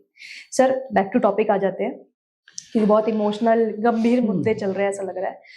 सर आईएएस हर किसी का सपना होता है बनना, मोस्टली मैं देख रही हूँ, जो खासकर क्योंकि हम तो राजधानी दिल्ली में रहते हैं, पूरा एरिया जहाँ पे इंस्टीट्यूट में बच्चे पढ़ने जाते हैं, लेकिन कुछ ऐसे भी बच्चे हैं जो इंस्टीट्यूट की फीस नहीं दे सकते लेकिन आईएएस बनना चाहते हैं। गाँव में कोई बच्चा होगा जिसको आईएएस बनना है, आईपीएस बनना है, लेकिन उसके फादर किसान है लेकिन पैसा नहीं है, कैसे तैयारी करे वो? 2-3 चीज मैं पर्सनल एक्सपीरियंस पर कह रहा हूँ। एक तो बच्चे में अगर टैलेंट है, पोटेंशियलिटी है, पढ़ने में तेज है, परिश्रम करता है, लेकिन हाँ उसकी परिवार की आर्थिक स्थिति बहुत खराब है, उसके पेरेंट्स उसको कोचिंग इंस्टीट्यूट नहीं भेज सकते हैं, तो मैं बोलूँगा कि ऐसे बच्चे को सरकारी सुविधाएं लेनी चाहिए, क्योंकि सरकार भी कोचिंग इंस्टीट्यूट स्कॉलरशिप भी प्रोवाइड करती है। बहुत लोग को इसके बारे में जानकारी नहीं है, वो देखे इसके बारे में कि जहाँ फ्री कोचिंग इंस्टीट्यूट चलती है और सिविल सर्विसेज, वो वहाँ जरूर जाए। नंबर 1, मैं अपना नंबर आपको शेयर कर दूंगा, आप मेरा नंबर शेयर कर दीजिएगा। जो कुछ भी वो चाहते हैं बनना, चाहे वो बैंकिंग सर्विसेज में आना चाहते हैं या यूपीएससी में आना चाहते हैं, एक गाइडेंस के रूप में वो मुझसे गाइड ले सकते हैं कि उनको कहाँ जाना चाहिए। मैं उनको गाइड कर सकता हूँ, ये कोचिंग इंस्टीट्यूट जाओ जहाँ तुम्हारी सारी व्यवस्था रहेगी, कम से कम तुमको फीस नहीं भरना पड़ेगा। तो ये एक बहुत बड़ा मतलब उसको सपोर्ट मिल जाता है। दूसरी बात, बहुत सारे एनजीओज हैं, नॉन गवर्नमेंटल ऑर्गेनाइजेशंस हैं जो ऐसे छात्रों को बढ़ावा देते हैं, बढ़ाते हैं। लिमिटेड पैसे हैं उनके पास, स्कॉलरशिप के पैसे उतने नहीं होते हैं, लेकिन जितने भी हैं उससे वो मैनेज करते हैं। सबके पास तो पैसा नहीं होता है, लेकिन हाँ जो बहुत तेज स्टूडेंट होते हैं उनको कोचिंग की भी बहुत ज़रूरत नहीं होती है। एक सिलेबस है, सिलेबस के हिसाब से वो चलते हैं, वो बिल्कुल उनकी कंसंट्रेशन होती है कि मुझे ये करना है या ये बनना है। तो एक ऐसा भी कैटेगरी है जो सेल्फ मेड होता है, तो किसी कोचिंग इंस्टीट्यूट से वो जुड़ा नहीं रहता है। आपको मैं अभी बताऊं कि इत्तफाकन इस बार जो सिविल सर्विसेज 2024 का जो इंटरव्यू चल रहा है, कभी मैं टेबल के उस तरफ हुआ करता था, इस बार मैं टेबल के इस तरफ था as a member of UPSC board, और मैंने कई ऐसे बच्चों को देखा, स्टूडेंट्स को देखा जो बहुत एवरेज फैमिली को बिलोंग करते थे। मतलब पहले जब आईएएस बनने से पहले, जब आप बता रहे कि इंटरव्यू देने में गया तो टेबल किस तरफ था, तो इस बार अपॉर्चुनिटी मिली कि आप मेंबर बन गए? हाँ, इस बार मैं क्या बताऊँ, आई वाज सो ओवरवेल्म्ड। मुझे इतनी खुशी हुई कि यूपीएससी ने मुझे चयन किया, इस योग्य समझा कि मैं इंटरव्यू लूंगा, और मुझे अपने दिन याद आ गए कि मैं एक दिन यूपीएससी में आया था खुद इंटरव्यू देने के लिए, और आज मैं इंटरव्यू ले रहा हूँ, केवल पोजीशन बदल गई है। सर बच्चे कहाँ कहाँ से आए थे? बहुत मतलब मेरे बोर्ड में मैंने देखा साउथ इंडिया के, स्पेशली केरला के कई बच्चे थे, यूपी के कई बच्चे थे, महाराष्ट्र के थे, बिहार से सिर्फ हमारे बोर्ड में 2 ही थे, सिर्फ 2, जो कि हो सकता है दूसरे बोर्ड में कहीं हो, लेकिन हमारे बोर्ड में सिर्फ 2 थे। और कुछ आईआईटीएंस थे जो आईटी से पास आउट थे, कुछ डॉक्टर थे बाय प्रोफेशन, और कुछ ह्यूमैनिटीज के थे, तो मिक्स क्राउड था। लेकिन एक चीज़ की मुझे बहुत खुशी है इस बात की कि एक इंटेलिजेंस लेवल उनका ये था, चाहे वो साधारण फैमिली के हो, चाहे बहुत अच्छी स्थिति वाले हों, आईक्यू लेवल। अगर यूपीएससी को मैं अभी भी कहता हूँ एक ऐसी संस्था है जो चुन के लेती है और ठोक पीट के निकाल ही लेगी वो, और आपके टैलेंट को तो वो खींच ही लेगी। तो उससे मुझे बहुत खुशी हुई कि ये जो ट्रेडिशन है यूपीएससी का for the selection of right candidate for a right job, उसमें कोई कमी नहीं है। सर पहली बार इंटरव्यू लिया अक्सर तो इंटरव्यू देते हुए आए अधिकारी बनने तक, जी। तो जब इंटरव्यू लिया तो किसी में ऐसा कोई एक बच्चा जिसमें खुद की झलक देखी हो कि यार ये तो मेरे को मेरी याद दिला रहा है? हाँ, हुआ है, हाँ। एक्चुअली हुआ है। आप जब एंटर करते हैं इंटरव्यू हॉल में, तो आप में एक अजीब सा साइकोलॉजिकल फियर होता है। कुछ बच्चे बहुत कॉन्फिडेंट भी होते हैं, उनको कोई फियर नहीं होता है, फियरलेस होते हैं। मान लो कोई जॉब में रहता है जो ऑलरेडी आईपीएस में है लेकिन आईएएस बनना चाहता है, तो फिर से वो एग्जामिनेशन देता है, फिर से इंटरव्यू देता है, तो उसको एक कॉन्फिडेंस रहता है कि अरे नहीं होगा नहीं होगा, मैं तो सर्विस में हूँ ही। एक ये कैटेगरी है। दूसरा कैटेगरी ये होता है जो पहली बार फेस कर रहा है। तीसरी कैटेगरी ये होता है कि 2-3 दफा फेल कर गया, उसके बाद फिर अपीयर कर रहा है। तो आपको वेरिएशंस बहुत मिलेंगे। तो हर कैंडिडेट की जो एक्सपीरियंसेस है वो अलग-अलग है। कुछ कैंडिडेट्स हैं जो मॉक इंटरव्यू फेस करते हैं, कोचिंग इंस्टीट्यूट में आपको तैयार करते हैं, इंटरव्यू कैसे फेस करना चाहिए। तो बहुत सारे फ्री कोचिंग भी है इसके लिए, इंटरव्यू के लिए भी फ्री कोचिंग है।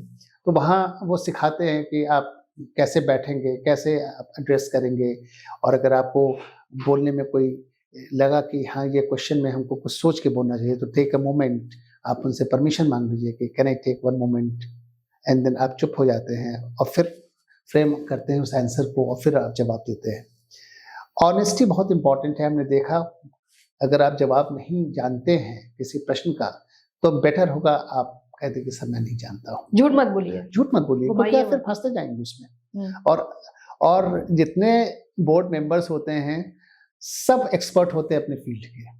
वो आपको 1 मिनट में साइज अप कर लेंगे, स्क्रीन आउट कर लेंगे, स्कैन कर लेंगे कि आपकी क्षमता कितनी है। अच्छा, आपने जो भी इंटरव्यूज बच्चों के लिए होंगे, मैं बच्चा नहीं बोलूंगी तो सीनियर्स ही बोलूंगी, जिनके भी आपने इंटरव्यूज लिए, किसी मैंने पूछा भी आपसे, किसी में अपनी झलक दिखाई दी? कोई एक ऐसा जिसमें लग रहा होगा कि यार ये तो बिल्कुल अपने जैसा है? हाँ, मैंने कहा ना आपको इसका जवाब दिया। मैंने ये कहा कि हाँ 2-3 बच्चे ऐसे थे जो लगता था ये मेरा फ्रेम है। एक्चुअली ये मेरा दर्पण फ्रेम दिखा है। रहे हैं। हाँ, ये मेरा फ्रेम है। मतलब मैं ऐसा ही था, ऐसा ही सहमा-सहमा था और ऐसा ही था। हाँ। ये मतलब जो होता है कि अरे इसमें हम में तो कोई फ़र्क नहीं है, बस यही है कि आज पोज़ीशन बदल गई है। आज मैं कुछ भी पूछ सकता हूँ, लेकिन बच्चा जो है रिप्लाई दे पाएगा या नहीं दे पाएगा वो उसकी किस्मत है। लेकिन अच्छा रिप्लाई देकर अगर इम्प्रेस करके चला गया तो इट्स थ्रू। अच्छा सर, सबसे डिफिकल्ट सवाल क्या रहा इस बार जो आप लोगों ने पूछा? कोई 1 या 2 बताइए ना, थोड़ा जो दर्शक देख रहे हैं उनको भी मजा आएगा। इसलिए मैं बताना नहीं चाहूँगा क्योंकि अभी इंटरव्यू चल रहा है। अच्छा, ये प्रश्न का जवाब मैं ज़रूर देता जब आपका जब इंटरव्यू पूरे खत्म हो जाएगा तो तो उसके लिए तो उससे फिर लोगों को क्लू मिल जाएगा। ओके, इसके लिए तो यानी कि मुझे इंतजार करना पड़ेगा सेकंड पॉडकास्ट का आपके साथ। अब देखिए, बुरा मत मानिएगा, उनकी भी सीमाएं हैं। हम तो सवाल अनलिमिटेड पूछ ही लेते हैं, पर जवाब उनको देना है। सर, बहुत हो गया इस टॉपिक पे चर्चा करना, थोड़ा एंटरटेनमेंट पे बात कर लेते हैं। हम बता देते हैं अपने दर्शकों को, एक्टर भी है सर, काफी सारी मूवीज में काम कर चुके हैं, बहुत सारे जो है भोजपुरी हीरोज के साथ काम कर चुके हैं, चाहे वो रवि किशन हो या फिर मनोज तिवारी हो, बहुत सारे, मतलब आप मान के चलिए कि भोजपुरी स्टार्स के साथ उन्होंने काम किया है। सर, कोई एक अच्छा सा किस्सा बताइए ना रवि किशन जी के साथ वाला। रवि किशन के साथ एक पिक्चर मैं कर रहा था और उसमें मैं उसका डीआईजी था और वो मेरा एसपी था। मनोज के साथ भी वही हुआ था। मनोज तिवारी एक पिक्चर थी रणभूमि, उसमें मैं डीआईजी था, वो मेरा एसपी था। फीलिंग आ रही होगी वैसे तो आपको? वैसे वो बड़ा नेचुरल हो जाता है, हाँ। बहुत स्वाभाविक है। तो डायरेक्टर ने बोला कि इस आदमी को तो इसी रोल में देंगे, फिट है इसके लिए। तो रवि किशन जी ने एसपी का रोल ठीक ठाक कर लिया था? हाँ, रवि किशन वो सलूट नहीं ठीक से मार रहा था। सलूट मारने का तरीका होता है ना, ऐसे करके कोई सलूट मारे तो क्या आप क्या ही सलूट मार रहे हो। सलूट मारो तो कड़क मारो ना, एकदम लगे कि सलूट सीखा हुआ है। वो देखिए ये फिल्मी सलूट है, ऐसे करके हाथ उठा के सलूट करना, ये इसको मैं सिखाता हूँ सलूट कैसे मारा जाता है। फिर रवि को मैंने बुलाया, रवि पहले अपना हाथ टाइट कर, सलूट सीखो कैसे मारा जाता है सलूट और कैसे सलूट लिया जाता है, ये इसकी बेसिक ट्रेनिंग होती है। ये तुम फिल्मी स्टाइल में ऐसे करके हाथ उठाओगे ना तो बोलेगे ये ढीला हाथ भी ये ऐसे सलूट जाता है क्या? सामने दर्शक है वो तुमको देखेंगे, बोलेगे क्या बेवकूफ जैसा सलूट मार रहा है। उसको मैंने इतना चढ़ा दिया, सर जी मेरे को बताओ सलूट कैसे मारा जाता है, मुझे सीखना है। अब मैं तुम्हें सिखाता हूँ। फिर मैंने उसको बोला सावधान पहले हो, सावधान मैंने उसको सिखाया, विश्राम करो, विश्राम सिखाया। बेसिक पहले उसको मैंने ट्रेनिंग दी। हमने कहा अब हाथ कैसे रेज़ किया जाता है उसको देखो। अच्छा इन लोग का टिपिकल स्टाइल है, ये 3 उँगली ऐसे करके करते हैं। हमने ये सब एनसीसी का होता है, ठीक है ना? जब तुम एसपी के रूप में आए हो तो ये 3 ऐसे करके नहीं करोगे, ये तुम्हारा ऐसे जाता है और यहाँ ये जो टेम्पल है ना, यहाँ पर फिक्स होता है, मूवमेंट ऐसी होती है, ऐसे।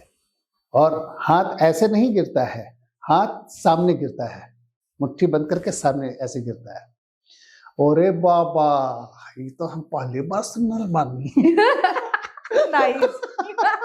फिर अरे ऐसा होता, ऐसे सलूट मारा जाता।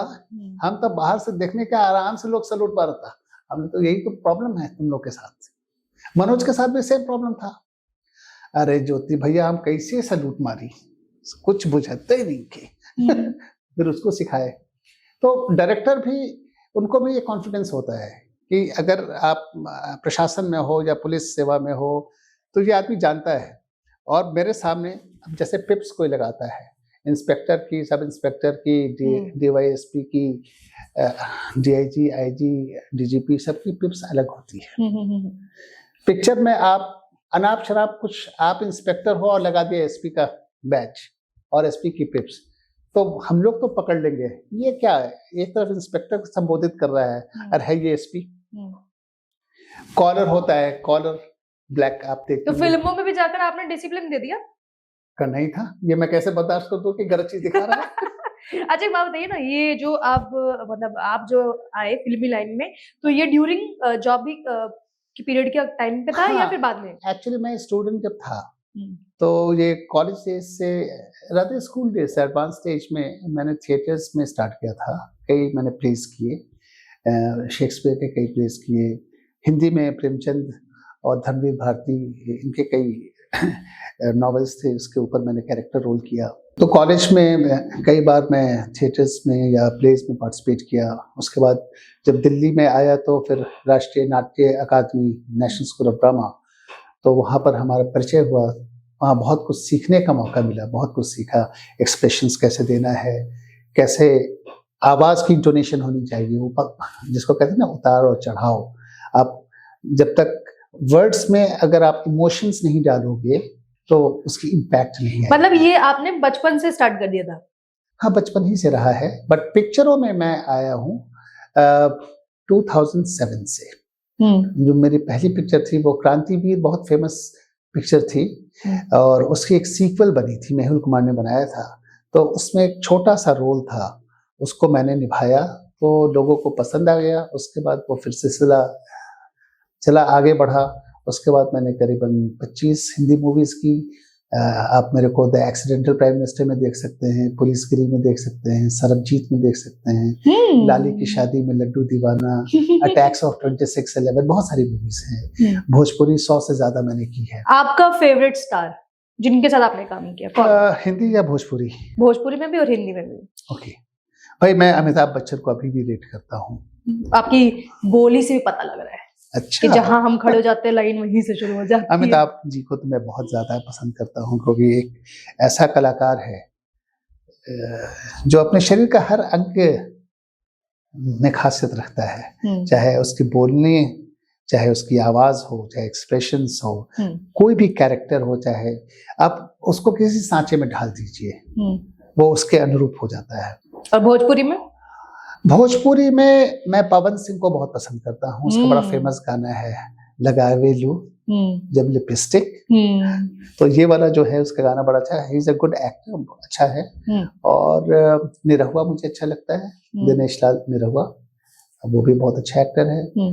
और सबसे ज्यादा टेक किसने लिए जब काम कर रहे थे? तो भोजपुरी की बताइए। टेक? हाँ, टेक से क्या मीन कर रही है? बार बार रीटेक रीटेक रीटेक रीटेक। वो सब तो होता ही रहता है, मतलब कभी कभी तो एक ही बार में थ्रू हो जाता है, रीटेक देने की जरूरत नहीं होती है। कभी कभी अगर मान लीजिए कि बहुत लंबा डायलॉग है तो हो सकता है 2 रीटेक हो मैक्सिमम। तो मैंने अभी तक एक्सपीरियंस ही किया है कि मैक्सिमम 1 रीटेक हुआ होगा। कोई डायलॉग बोल के दिखाइएगा ना, अब मजा आएगा। भोजपुरी चल रही है तो बिल्कुल भोजपुरी में मजा आएगा। चांदी के पिजड़ा में रहे वाला हिजड़ा के तो राम समझता रो ऐसा चपाट मारे ना कि 360 डिग्री से तो हर गर्दन घूम जाई तो कहीं के ना रही। बाप रे, भोजपुरी में ऐसा लग रहा है कि नॉर्मल से भी ज्यादा गरियाना लग रहा है। अब इसी को हिंदी में बोलिएगा तो इतना नहीं दर्द देगा जितना भोजपुरी में दे रहे हैं। तो भोजपुरी तो लठमार लैंग्वेज है ही, भाषा में मधुरता कम है। कोई रोमांटिक डायलॉग बोला है कभी? कि सिर्फ लड़ाई झगड़ा मार सारा। धाड़ ये चलता है? बहुत अरे romantic सुना है। दीजिए अरे एकदम दर्शकों को देख के, लेकिन सुनाइएगा, कैमरा आपका सामने है। हमरा से प्यार करबू, एक बार प्यार कर लेना, सच कहता नहीं कब्बो न पछताइबू, एक बार प्यार कर ला। मजा आ गया। अच्छा एक बात बताइए ना, ऐसे डायलॉग जब किसी और फीमेल को बोलते होंगे आप, वैसे तो आप कैरेक्टर निभा रहे हैं, तो घर जाके मतलब मिलता है प्रसाद इसके बदले का? हमारी वाइफ कहती है कि तुम कैरेक्टर रोल तो करते हो, लगता है कैरेक्टर लेस हो गए हो। हद हो गई। अरे मैं इतना अच्छा कैरेक्टर करके आ रहा हूँ, इसमें कैरेक्टर लेस कैसे कोई हो सकता है? बोले नहीं मैं मजाक कर रही हूँ। अच्छा, बीविया बोल सब देती है लेकिन। हमने हाँ चलो। अच्छा घर में कभी नहीं बोला ऐसा डायलॉग? मेरे हर सेंटेंस पर बीबी यही कहती है कि ये फिल्मी डायलॉग है, हाँ, ये तुम्हारा नेचुरल नहीं है, तो मैं क्या करूँ? यूजुअली रिझाने के लिए क्या बोलते हो उन्हें? कुछ नहीं, मैं तो ऐसे ही घर का नाम लेता हूँ, पम्मी बोलता हूँ। अच्छा, कभी किचन विचन में हेल्प करवाते हैं? हाँ मैं करता हूँ। Oh good. मैं खाना बनाने का शौकीन हूँ, खाना वो बनाती है तो मैं जरूर मदद भी कर देता हूँ अगर समय रहा तो। और ये ड्यूरिंग जॉब के दौरान भी करते थे? कभी कभी कभी कभी, हमेशा तो नहीं हो पाता था, लेकिन हाँ जब जरूरत पड़ती थी तो जरूर करते थे। अच्छा टोटल कितनी मूवीज में काम हुआ है आपका? 40 लगभग? नहीं, हिंदी करीबन 25 है और अभी मैं कर रहा हूँ कि 2 मूवी फिलहाल उसकी शूटिंग चल रही है। एंड भोजपुरी में 100 से ज्यादा किया है। एंड एक मतलब शतक पूरा लगा दिया है। हाँ, 1 सेंचुरी तो लग गई। हिंदी वाला बताइए ना, सरबजीत से रिलेटेड कोई डायलॉग अगर याद हो तो। YouTube पर आप देख लें, मैं आपको शो रूल शेयर कर दूंगा। कोई हिंदी का डायलॉग दर्शकों बताइए, को मुझे लग दिखाएं। रहा है भोजपुरी में ज्यादा इंटरेस्टेड है। हाँ? नहीं हिंदी में भी बहुत सारे डायलॉग्स हैं। एक बार दर्शकों को फिर से देखते हुए प्यार से। सरबजीत का एक डायलॉग है जब ऐश्वर्या राय को मैं डांटता हूँ, that is the turning point of. क्या बात कर रहे हैं आप, लोग उनको देखने के लिए तरस जाते हैं और आपको कैरेक्टर मिला डांटने का। इसमें एक ऐसी घटना है कि वो मैं जरूर आपसे शेयर करूंगा। हाँ। सरबजीत बहुत इंटेंस मूवी थी, रणबीर हुड्डा उसमें थे। बिल्कुल जानते हैं। और मैं पंजाब के चीफ मिनिस्टर के ग्रुप में हूँ एज ए MLA, और वो गुहार लगाती है कि आप तो पंजाब के चीफ मिनिस्टर हैं, तो आप मेरे भाई सरबजीत को पाकिस्तान से छुड़वा उसमें मदद कीजिए। तो पंजाब का CM कहते कि भागो यहाँ से, और हम लोग सब सीढ़ी पर चढ़ रहे हैं, मैं फर्स्ट रो पर आता हूँ और मेरी गेटअप भी है कुर्ता पजामा और पट्टी, सफेद कुर्ता पजामा। तो कहती है कि मेरा भाई सरबजीत बेगुनाह है। क्यों वहां था बेगुनाह? तब मैं बोलता हूँ बेगुनाह, तुम्हारा भाई सरबजीत बेगुनाह है। अरे आज का पेपर पढ़ के देखो, 5 बॉम्ब ब्लास्ट उसने किए हैं और हमारे देश की नाक कटवा दी है उसने, और तुम कहती हो कि तुम्हारा भाई बेगुनाह है। जाओ और अभी इसी वक्त निकलो। और पेपर में उठाता हूं उसके चेहरे पर फेंकता हूं, गेट आउट। उसके बाद सॉरी बोलते हैं ना जैसे कट होता है? नहीं कभी नहीं बोलूंगा सॉरी, कभी नहीं बोलूंगा। हाँ। अब देखो क्या होता है, बड़ा इंटरेस्टिंग चीज होता है। ये पिक्चर कांस में गई थी ऑस्कर के लिए, तो अमिताभ भी गए हुए थे वहां, और अमिताभ के बगल में ऐश्वर्या बैठी हुई थी। मुझे भी जाना था, लेकिन मेरी इलेक्शन ड्यूटी कोयम्बटूर में लग गई थी, इलेक्शन कमीशन ऑफ इंडिया की तरफ से, तो मैं नहीं जा सका। मुझे कॉल आता है जब इसको स्क्रीन किया गया था, तो ऐश्वर्या ने मुझे फ़ोन किया, नंबर हम लोग एक्सचेंज कर लेते हैं, और वो शॉट बड़ा इम्पोर्टेंट शॉट है उस पिक्चर का, क्योंकि उसके बाद वो एकदम हताश हो जाती है और एकदम लिस्टलेस हो जाती है कि अब तो कोई मुझे मदद ही नहीं करेगा, होपलेसनेस जिसको कहते हैं। तो उन्होंने कहा कि आप तो ज्योति जी नहीं आए, लेकिन अभी हमारे ससुर ने ये शॉट देखा है, तो 1 मिनट के लिए मैं फ़ोन दे रही हूँ। तो अमिताभ पसंद लगाई, और अमिताभ बच्चन है, उसकी आवाज़ पहली बार बातचीत हो रही थी ना? पहली बार बातचीत हुई। कहता क्या है, अभी अभी मैंने आपकी तस्वीर देखी है और जिस तरीके से आप मेरी बहुरानी को डांट रहे हो ना, उसमें एक अफसर की बू आती है। अमिताभ ने ये कहा, एक अफसर की बू आती है जिस ढंग से आपने मेरी बहू को डांटा है। हमने, मैं सॉरी ही कह सकता हूँ और मैं क्या बोलूँ। ले, जब कभी आए मुंबई जरूर मिलिएगा। उसके बाद जाना हुआ, उनसे मैं मिला कई दफा, हमारी मुलाकात। अच्छा, ऐश्वर्या रियल लाइफ में कैसी है? बहुत अच्छी। रादर मैं आपको एक और इंसिडेंट बताता हूँ कि मैं उस समय डिप्टी कमिश्नर था भुज में, गुजरात में, एंड हम दिल दे चुके सनम की शूटिंग थी। तो उसके 2 गाने वहां फिल्माए गए थे। एक गाना ढोली मारो ढोल बाजे, ये वाला गाना बड़ा फेमस था, और एक गाना का एक शॉट चांद छिपा आंचल में, बादल में, चांद छिपा बादल में, ये वाला गाने का शॉट। तो पहली बार मेरी मुलाकात ऐश्वर्या राय से भुज में हुई थी। तब मैंने कहा था कि मेरी ख्वाहिश होगी कि कभी आपके साथ मुझे काम करने का मौका मिले, और देखो किस्मत, सरबजीत ने मुझे मौका मिला। कितने साल बाद? मैं डिप्टी कमिश्नर था 1999, 97 से 99 तक। कितने साल हो गए? 27 साल, 28 साल पुरानी बात है। और सरबजीत कोई 4 साल हो गई, तो 24 साल बाद मुझे मौका मिल गया। सो ये सब कुछ इंसिडेंट हैं लाइफ के जो आप कभी भूलते नहीं हैं। एंड बट अदरवाइज बहुत अच्छी हैं, बहुत अच्छी अदाकारा है, very soft spoken and very down to earth. अच्छा, किसी एक्टर से या एक्ट्रेस से तनातनी हुई कभी, मतलब कुछ ऐसा नेगेटिव? तनातनी तो नहीं बोलेंगे, लेकिन हाँ कुछ जो होते हैं बड़े मूडियल होते हैं। मूडियल? बहुत मूडियल होते हैं, both actors and actresses both. Okay. And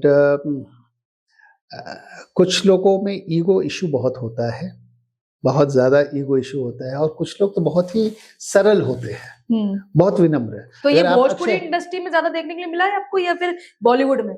Bollywood में। भोजपुरी में कम? भोजपुरी में कम। भोजपुरी में वो चीज नहीं है जो बॉलीवुड में है। बॉलीवुड एक डिफरेंट क्लास है, एक डिफरेंट इंडस्ट्री है। भोजपुरी वर्ल्ड में आपको मैं एक चीज बताना चाहूंगा, आपको आश्चर्य भी लगेगा कि मोस्ट ऑफ द एक्ट्रेसेस जो हैं वो बिहार की नहीं है, यूपी की नहीं है, ये बंगाली है चाहे पंजाबी है। आपको आश्चर्य होगा, क्योंकि भोजपुरी का मतलब है कि बिहार और यूपी की चाहे एक्टर्स होंगे चाहे एक्ट्रेसेस होंगे। बट हमने इतनी बंगाली एक्ट्रेसेस के साथ काम किया, इतनी पंजाबी एक्ट्रेसेस के साथ, तो और जबकि वो फ्लुएंट नहीं है भोजपुरी में, उनकी डबिंग हो जाती है, फिर बस यही लगता है, जैसे मैं अभी तमिल मूवी कर रहा हूँ तो वो डबिंग हो जाती है, तो 1 2 3 4 5 6 5 4 3 2 1, ये जो है ना, आप कंटिन्यूअस इसको बोलोगे ना तो उससे लिपसिंग से वो पकड़ लेंगे और लैंग्वेज को सेट कर देंगे।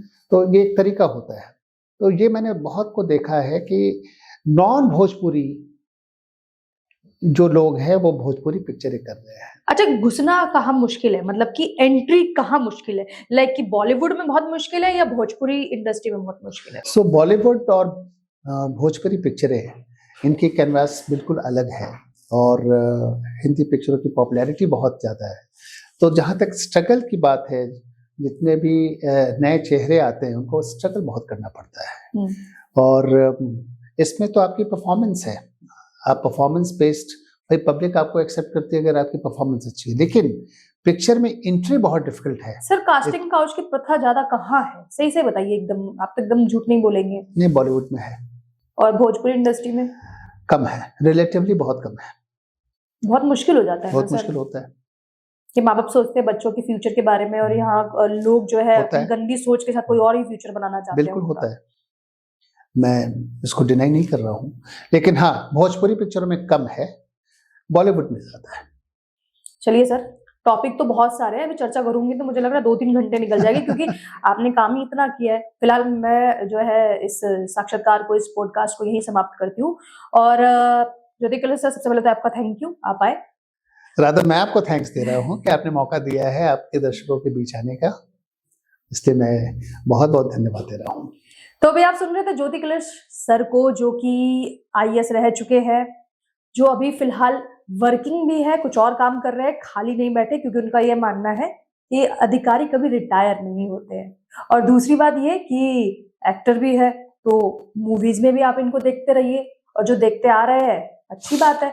और जो सबसे जरूरी बात जो मुझे सबसे अच्छी लगी कि इन्होंने बेजुबान जानवरों को लेकर बात की, इन्होंने उनके दर्द को लेकर बात की, इन्होंने बड़े बेबाक तरीके से बताया कि अगर जेब में पैसा नहीं है और सपने बड़े हैं, उड़ान ऊंची उड़नी है, हिम्मत नहीं हारनी है, तो कोशिश करते रहिए। और अगर किसी मदद की जरूरत है तो बेझिझक फोन उठाइए और नंबर लेकर, क्योंकि इन्होंने कहा कि नंबर आप ले सकते हैं, अगर यदि कोई बच्चा, यदि कोई व्यक्ति अगर डिमांड करेगा नंबर की, तो मैं बिल्कुल इनसे लेकर कमेंट बॉक्स में वो नंबर डाल दूंगी ताकि आप इनको कॉल कर सके। ये एक अच्छी छूट है जो कि आप लोगों के लिए हो गई है। और आज के पॉडकास्ट को देखकर उम्मीद करती हूँ कि कुछ नया जानने को, कुछ नया सीखने को मिलेगा। हो सकता है कि कैमरे के उस पार जो लोग अभी सुन रहे हैं उसमें से कोई फ्यूचर का आईएएस हो और आईपीएस हो। फिलहाल के लिए आप सभी को शुभकामनाएं आपके भविष्य को लेकर, ताकि आपका भविष्य उज्जवल हो। और नमस्कार।